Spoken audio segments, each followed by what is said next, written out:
Ele tinha tudo o que a sociedade nos diz que precisamos para ser felizes. Uma família financeiramente estruturada, um diploma recente de uma universidade de prestígio, um fundo fiduciário com milhares de dólares intocados, um futuro inteiro desenhado com a precisão de um relógio suíço. E, no entanto, ele escolheu o nada.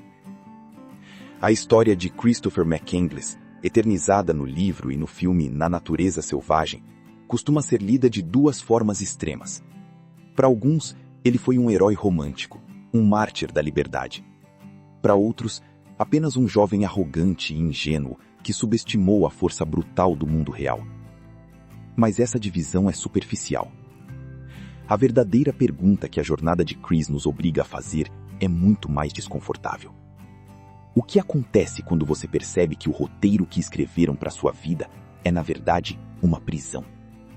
E mais perturbador ainda, o que sobra de nós quando finalmente conseguimos fugir? Existe um roteiro invisível que todos nós seguimos desde o momento em que nascemos. Estude muito, consiga um bom emprego, compre um carro que mostre o seu status, financie uma casa, poste fotos sorrindo para provar aos outros que a sua vida tem valor. Acumule, acumule, acumule. O filósofo Henry David Thoreau, uma das maiores inspirações de McCandless, escreveu uma vez: a maioria dos homens vive uma vida de desespero silencioso. Hoje, nós não somos muito diferentes. Apenas mascaramos esse desespero com notificações de celular e compras online. Estamos exaustos, mas continuamos correndo em uma esteira que não leva a lugar nenhum.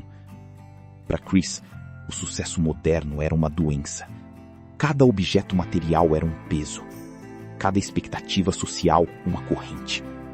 Ele não estava apenas fugindo da sua família disfuncional. Ele estava fugindo de uma identidade fabricada. Você já sentiu isso? Essa vontade súbita, quase irracional, de apagar todas as suas redes sociais, jogar o celular no rio e simplesmente desaparecer sem deixar rastros? O que Chris fez foi a manifestação física desse nosso desejo reprimido. Mas para desaparecer, não basta apenas ir embora. É preciso destruir o que você era. Cortar os cartões, doar as economias, queimar o dinheiro em espécie. Este não é um ato de rebeldia adolescente. É um ritual de purificação. Ao queimar as notas de dólar, Chris estava queimando a linguagem através da qual a sociedade se comunica. Ele estava dizendo: as regras de vocês não têm mais poder sobre mim. E é aqui que a coisa fica desconfortável.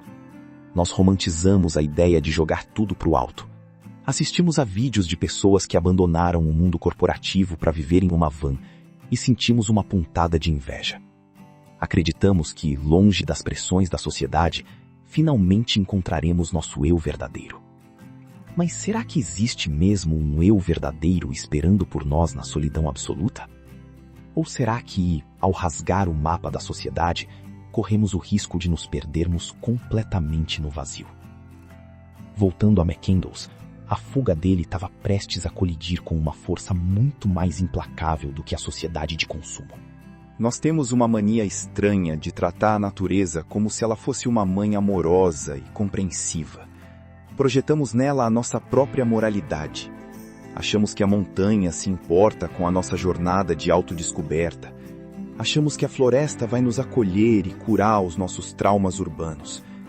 A verdade, a natureza é espetacular, mas ela é completamente, absolutamente indiferente à nossa existência.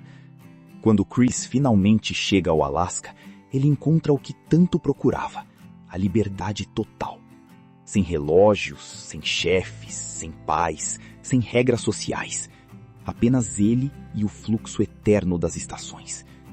Mas essa mesma liberdade absoluta rapidamente se transforma em um tribunal implacável. A natureza não julga o seu fundo fiduciário. Ela não liga se você leu Tolstói ou se você despreza o capitalismo. Se você comer a raiz errada, você morre. Se o rio encher com o degelo, você fica preso. McCandless descobriu da pior forma que a natureza não é um refúgio poético. É um espelho. Ela reflete exatamente a nossa vulnerabilidade. E quando a ilusão romântica cai por terra, o que sobra é apenas a luta crua e desesperada pela sobrevivência. Mas essa não é a parte mais perturbadora da história. O verdadeiro golpe não vem do frio ou da fome, vem do silêncio. Pense por um momento. Quem é você quando não há ninguém olhando? Nós passamos a vida inteira existindo através do olhar do outro. Somos definidos pelas nossas relações, pelos nossos atritos, pelas nossas colaborações. O nosso eu é construído na fricção com a sociedade. No ônibus mágico, isolado no coração do Alasca, Chris experimentou o auge da solidão. No início, isso é libertador. O ego, sem ninguém para impressionar, começa a se dissolver. Mas logo em seguida, vem o terror. Sem o outro, a nossa existência perde a âncora. O paradoxo de fugir da humanidade é que, sem ela, nós esquecemos como ser humanos. Você pode ler os maiores livros do mundo sozinho em uma cabana, mas se não puder discutir essas ideias com ninguém, elas começam a apodrecer na sua mente. A sociedade pode ser plástica, hipócrita e adoecedora, mas o isolamento total não é a cura. É apenas um veneno diferente. Nós somos criaturas feitas de histórias, e histórias só têm sentido quando existe alguém para escutá-las. Christopher McCandless foi para a natureza selvagem para matar o roteiro que haviam escrito para ele. Ele queria provar que bastava a si mesmo. Mas, em seus últimos dias, preso e debilitado dentro daquele ônibus enferrujado, ele não escreveu sobre a grandiosidade de estar sozinho. Ele não escreveu sobre como o desespero da sociedade moderna havia sido vencido.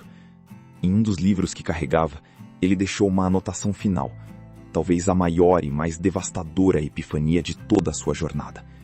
Ele teve que perder tudo. Teve que caminhar até o limite da existência humana. Teve que olhar para a face indiferente do mundo selvagem. Apenas para descobrir que aquilo de que ele mais fugia, a conexão com o outro, era a única coisa que realmente importava. Talvez a verdadeira liberdade não seja abandonar tudo. Talvez seja ter a coragem de ficar e encontrar sentido no meio do caos. Se este ensaio te fez pensar, considere se inscrever no canal. Deixo você com um outro vídeo nosso, sobre o paradoxo de querer ser visto e o medo de ser julgado. Até a próxima reflexão.